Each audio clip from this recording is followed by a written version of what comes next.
Se você não sabe, Carlos Daniel publicou um react do episódio 4 de Colisão no canal Nós Reage, não somente reagindo como também nos revelando informações e referências do episódio, como a de que a Rosa foi nerfada 2 vezes, o formato do continente de Colisão ser igual ao do Brasil, a história da abertura descartada de Colisão e muito mais. Então se você não quiser assistir todo o react e só saber das novidades, se liga nesse vídeo depois da vinheta.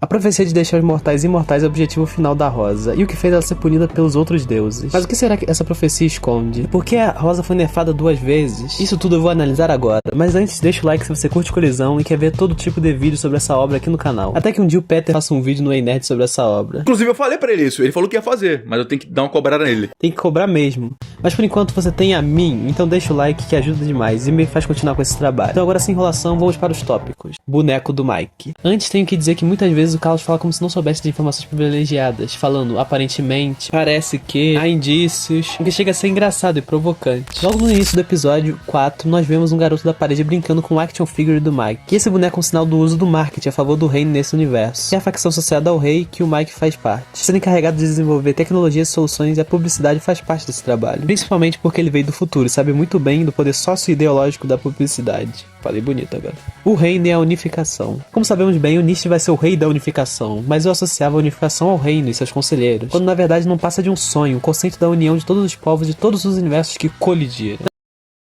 Facção que disputa poder nesse novo universo. Uma facção muito poderosa, mas é somente uma facção. Provavelmente ela tem poder sobre Contenda, mas não é como se o rei fosse o governante de Contenda. Eu suspeito disso pelo fato do garoto da parede fazer o Mike enfrentar os soldados. Ou talvez o Mike só seja um conselheiro que seja visto como um político defensor do povo. Contenda. Até agora a maior parte das coisas se concentra na cidade de Contenda. Mesmo que o início da obra tenha se passado no deserto, a maior parte da obra se passa na cidade, e o futuro que eu consigo imaginar pra obra também. Afinal, eu não conheço mais nada desse mundo. Será que tem uma cidade futurista, povos que vivem na florestas ou cavernas? Não sabemos. O que sabemos é que o continente de Colisão tem o formato do Brasil, ou seja, é um continente menor que a América do Sul. E sobre isso já tínhamos indícios na obra, como essa cena dos conselheiros do rei na abertura. Mas agora tá confirmado que não é somente uma referência, é um fato canônico.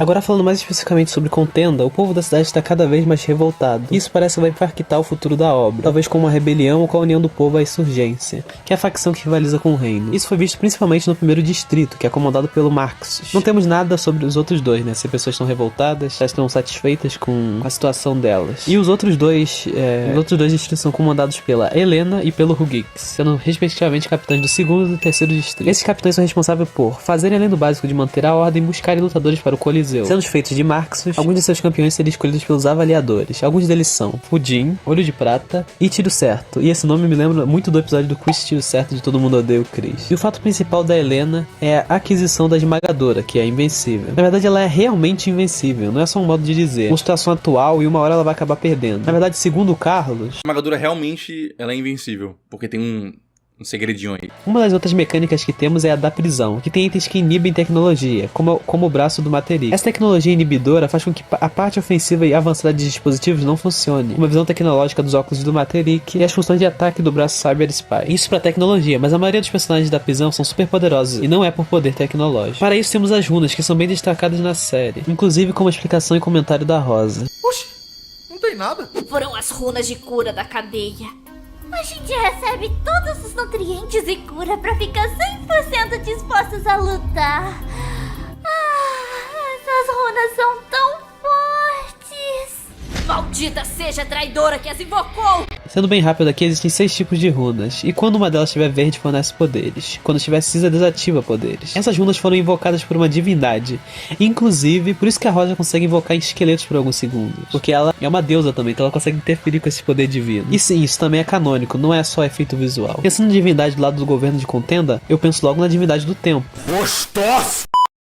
Você viu que eu chamei ela de divindade, não de deusa? Porque anteriormente eu estava chamando ela de deusa do tempo nos outros vídeos. Mas daqui a pouco eu explico isso. Também foi revelado que nem todos os soldados de Contenda estão trabalhando pela lei. Muitos só estão por sustento mesmo, quase que por obrigação, já que talvez seja a melhor fonte de renda da cidade. Tudo isso porque a maioria deles surgiu do nada, são emergentes. Assim como os protagonistas. Inclusive, o quarteto de protagonistas é chamado de emergente. Vai ser meio complicado não confundir com emergentes das pessoas que nascem. Mas enfim, eles são os emergentes. Os prisioneiros lutadores. Falando dos protagonistas, vamos falar deles e dos outros personagens. personagens. Os lutadores que vimos na prisão do Coliseu são personagens incríveis. Nishi, Shanin, Espadachim, Doutora Peste, Carnívora, que é provavelmente o nome dessa personagem, segundo os créditos. Zuni, Rodrigão, que eu não consigo chamar de Rodrigo, se você chamar de Rodrigão. Não me chama de Rodrigão não, hein, menor? Tu não é meu parceiro?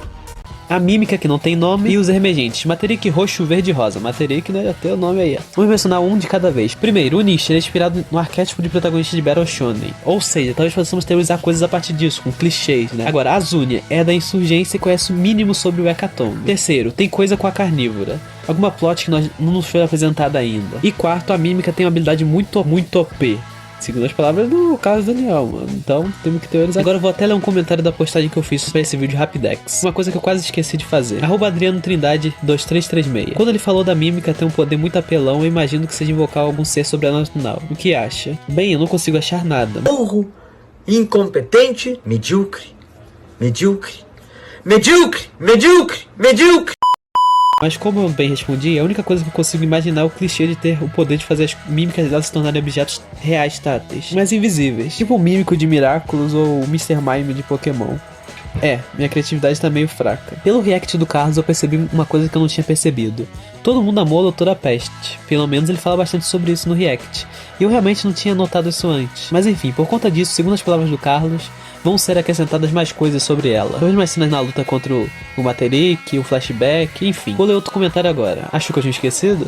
@Nicolas-PJ7FB. Tem a teoria que a mulher do Peladão é esmagadora. Essa teoria eu me lembro, já ouvi algumas pessoas comentando por aí. Já ouvi não, já vi. Isso acaba mostrando que tem duas suspeitas principais para ser a Rose. A esmagadora e a conselheira, ou o conselheiro do rei, né, que tá com a armadura espinhosa. A gente não sabe, né, qual o gênero dele. Pode ser uma mulher ali, então pode ser a Rose. Minha principal suspeita, acredito que é ela. Inclusive eu falei disso no vídeo sobre a teoria quem são os conselheiros do rei.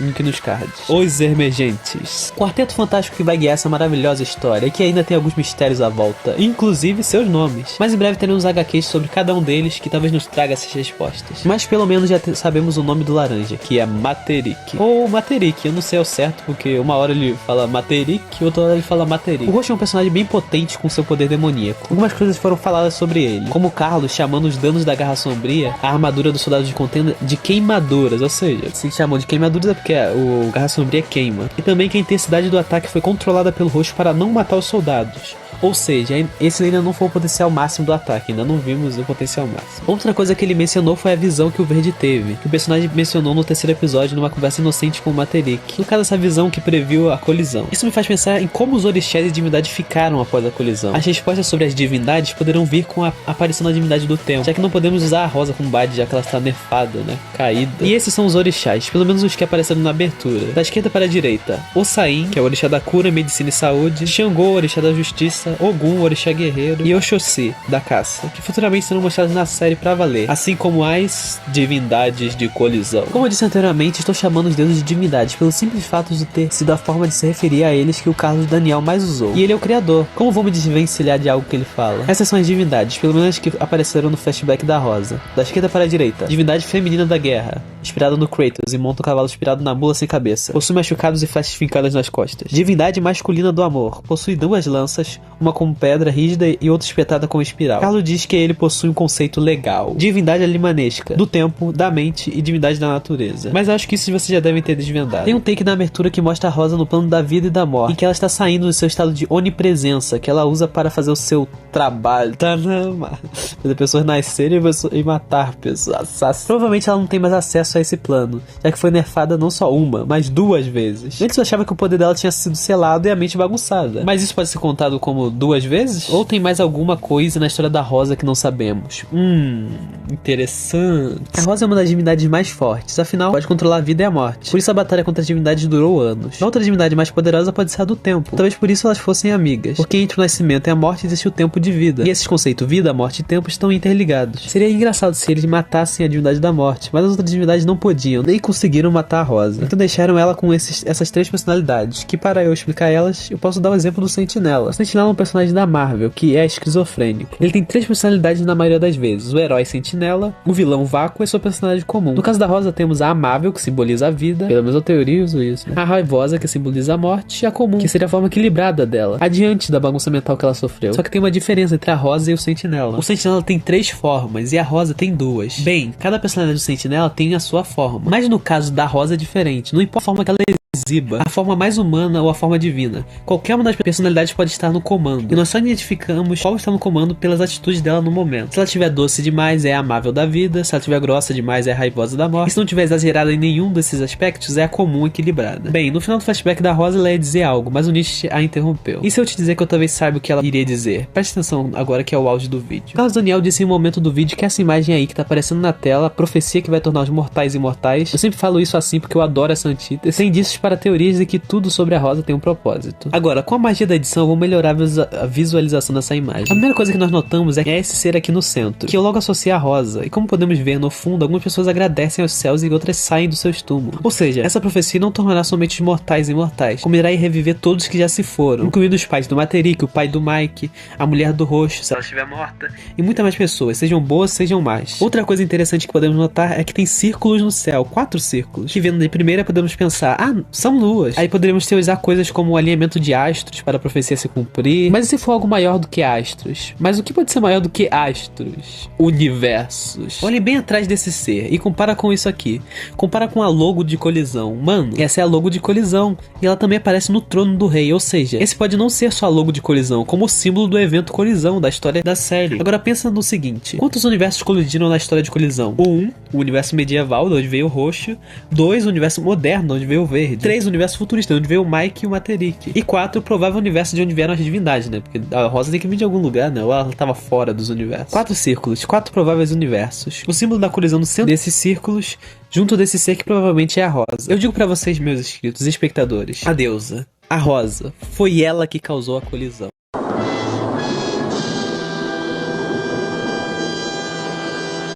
Eu sei que isso pode ser viajado, mas a Rosa foi nerfada 2 vezes e eu não quero considerar o selamento do poder dela e a bagunça mental como sendo 2 nerfs. Considero como foram quase no mesmo momento. Então fica a pergunta: quando foi o segundo? Quando ela causou a colisão, quando estava tentando fazer a profecia e o objetivo dela ser concluído, porque provavelmente a colisão é o primeiro passo para isso. E como podemos ver nessa imagem, a talvez Rosa carrega uma ampulheta na mão, que pode indicar uma fusão com a divindade do tempo, ou somente que será necessário o roubo desse artefato dela. Inclusive ela tem uma ampulheta na mão em uma das cenas dos Conselheiros do Rei. Na outra mão podemos ver uma foice, o que ajudou bastante a reconhecer essa cena da abertura. Mostra uma pessoa rosa com uma foice controlando esqueletos, semelhantes às carcaças do primeiro episódio. E quem é que tem poder de controlar esqueletos? Suspeito. Vamos ressaltar mais outras teorias interessantes. A saga da Rosa pode ser só buscar esses artefatos para cumprir a profecia, ela só vai atrás deles e não tem nada a ver com colisão, nada. Ou esse ser pode ser a divindade da vida e da morte, que substituiu a Rosa quando ela foi selada. Porque alguém tem que fazer o trabalho, né? Mas eu não sei como isso funcionaria. Tipo, de onde viria essa divindade substituta? Outra coisa que temos é essa imagem que apareceu como easter egg em um vídeo do Voice Makers, que estava cheio de novas imagens. Se quiser ficar por dentro dessas coisas, me segue no Instagram, @LRLucasTV. Eu fiz um post lá avisando a galera e ressaltando as imagens mais interessantes. Agora vamos para o último tópico: Universo Zero. Agora vai começar minhas loucuras, as minhas coisas que eu invento na minha cabeça. Falando agora do universo primordial, o Universo Zero, aquele que cria todos os outros no âmbito imaginário, literário, audiovisual, cinematográfico, descritivo, artístico e narrativo. Temos algumas informações de fora da obra. Agora nós sabemos a história daquela abertura antiga de colisão, que tem um take e uma música única que não tem na abertura oficial. A música Minha Melhor Versão foi feita pela Mig Music para substituir a música Eu Não Consigo Mais Dormir. Mas calma, isso não vai mais acontecer. Isso deve ao fato de que a música Eu Não Consigo Mais Dormir pertence à banda Pouring Peaks, que tem o Wagner Tomazoni como membro. E essa música é bem antiga no projeto de Colisão, desde o início. Porém, pela cultura do cancelamento que rolava na época do lançamento oficial de Colisão, Carlos resolveu substituir a música por medo de hate. Pois, como vocês sabem, o Wagner é dono e apresentador do canal Tragicômico, que fala e comenta sobre coisas polêmicas e complicadas, tipo política. Assim surgiu Minha Melhor Versão, mas como o tempo passou e a abertura não estava totalmente pronta, acabou que essa cultura de cancelamento esfriou, e como Eu Não Consigo Mais Dormir era uma música que combinava mais com o projeto, projeto, ela voltou. Mas relaxa, minha melhor versão, você também é braba demais.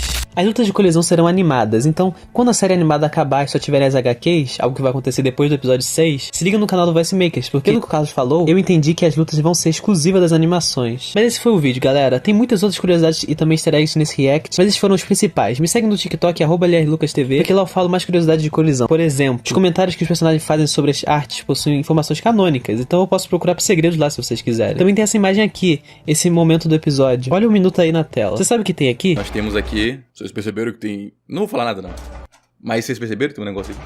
Carlos Daniel falou que tem algo nessa imagem, ou algo nessa cena. Pode ser um simples easter egg ou uma super revelação. Se vocês encontrarem algo, podem comentar aqui embaixo ou teorizar no meu servidor do Discord, central do LR Lucas, link na descrição. Vamos formar uma comunidade nerd geek lá, galera.